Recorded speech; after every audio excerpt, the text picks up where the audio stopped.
सुप्रभात एवं जय हिंद बच्चों। आज की हिंदी कक्षा में आप सभी का स्वागत है। आज की हमारी कक्षा का विषय है राम वन गमन। गोस्वामी तुलसीदास जी द्वारा रचित कवितावली का एक अंश है। राम वन गमन में राम जी का सीता और लक्ष्मण जी के साथ वन की ओर प्रस्थान करने की कथा का वर्णन है। तो आइए सबसे पहले जानते हैं गोस्वामी तुलसीदास जी के विषय में। गोस्वामी तुलसीदास जी एक महान कवि थे, हिंदी साहित्य के बहुत ही प्रसिद्ध कवि हैं। इनका जन्म 1532 ईस्वी के लगभग में माना जाता है, बांदा जिला के उत्तर प्रदेश के बांदा जिला में। कहा जाता है कि जन्म के तुरंत बाद इनके माता पिता ने इन्हें अशुभ मानकर त्याग दिया था। इन्हें अशुभ इसलिए माना था कि जब इनका जन्म हुआ था तो कहते हैं कि इनके मुख में 32 दांत थे। जन्म के समय ही इनके मुख में 32 दांत थे, जिस कारण से लोगों ने उन्हें अशुभ कहना शुरू कर दिया। तत्पश्चात इनके माता पिता ने इनका त्याग कर दिया। इनके पिता का नाम आत्माराम दुबे और माता का नाम हुलसी था। इनके गुरु नरहरि दास ने इनका पालन पोषण किया और उन्हें शिक्षा दीक्षा दी तथा उनका विवाह रत्नावली से अति सुंदर कन्या से करवा दिया। इनके बारे में कहा जाता है कि विवाह उपरांत इन्हें अपनी पत्नी से विशेष मोह था, अत्यधिक प्रेम और लगाव था, जिस कारण एक बार जब इनकी पत्नी अपने मायके गई हुई थी तो पत्नी वियोग इनको सहन नहीं हुआ और मध्य रात्रि में ही ये उनसे मिलने के लिए चले गए। और जब कोई मार्ग न मिला उनको उन तक पहुंचने का, तो उन्होंने दीवार के सहारे जाने की योजना बनाई। उन्होंने दीवार पर एक रज्जू अर्थात रस्सी लटके देखा और वो उसी के सहारे दीवार से चढ़ गए, किंतु वह रज्जू जो था अर्थात रस्सी वह एक सांप था। लेकिन प्रेम मोह में वो इतने अधिक डूब चुके थे कि उन्हें सांप भी रज्जू के समान यानी रस्सी के समान दिखाई देने लगा। जब रत्नावली ने यह देखा तो उन्हें स्वयं पर बहुत क्रोध आया और तुलसीदास जी पर। उन्होंने उसी समय इन्हें धिक्कारते हुए कहा कि इस हाड़ मांस के शरीर के लिए तुम इतना मोह कर रहे हो। अगर यही मोह प्रेम अपने राम से भगवान से लगाते तो तुम्हें मोक्ष की प्राप्ति होती। इस हाड़ मांस के शरीर से क्या मोह करना। उसी समय तुलसीदास जी को बहुत अपमानित महसूस हुआ और वो वहाँ से तुरंत चले गए।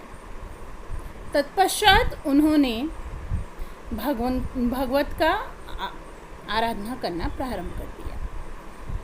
इस प्रकार कुछ ही समय में तुलसीदास जी को ज्ञान प्राप्त हुआ और उन्हें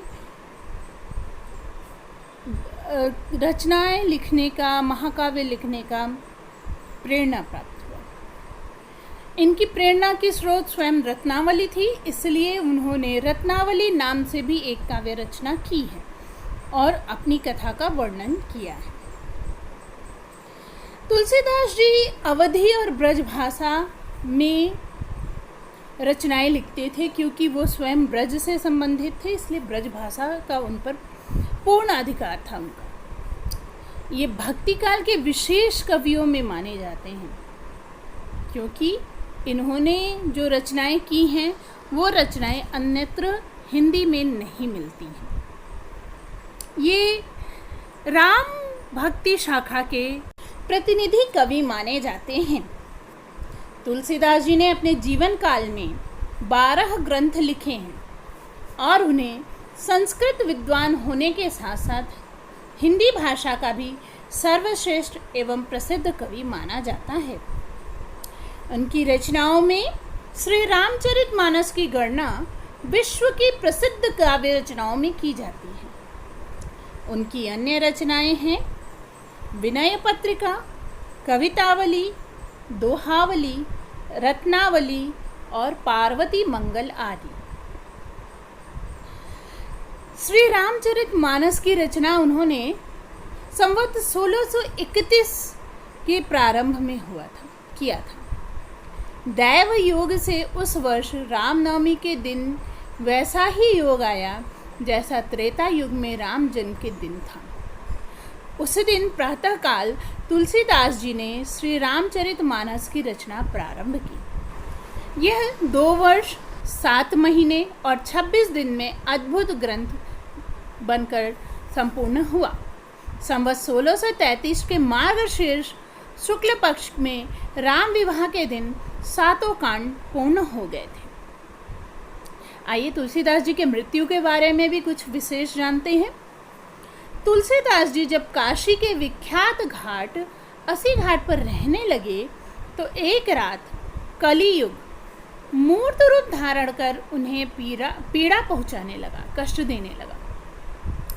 तुलसीदास जी ने उसी समय हनुमान जी का ध्यान करना शुरू किया। हनुमान जी ने साक्षात प्रकट होकर उन्हें प्रार्थना के पद रचने को कहा। इसके पश्चात उन्होंने अपनी अंतिम कृति विनय पत्रिका लिखी और उसे भगवान के चरणों में समर्पित कर दिया। कहते हैं कि जब ये रचना लिख रहे थे तो स्वयं भगवान राम उनके पास आए थे और उन्होंने ही उन्हें टीका करके यह लिखने के लिए प्रेरित किया था। श्री राम जी ने उस पर स्वयं अपने हस्ताक्षर कर दिए और तुलसीदास जी को निर्भय कर दिया। संवत 1680 में श्रावण कृष्ण तृतीया को शनिवार को तुलसीदास जी ने राम राम कहते हुए अपना शरीर का परित्याग कर दिया।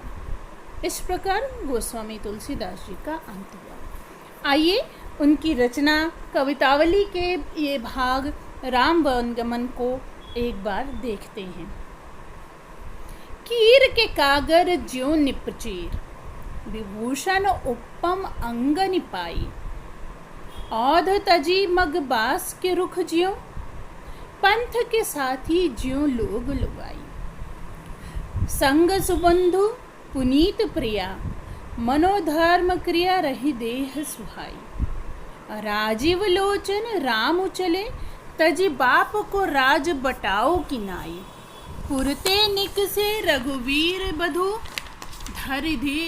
धीर दये मग में डर द्वय। झलकी भरी भाल कनी जल की, पुट सूखी गए मधुराधर वै।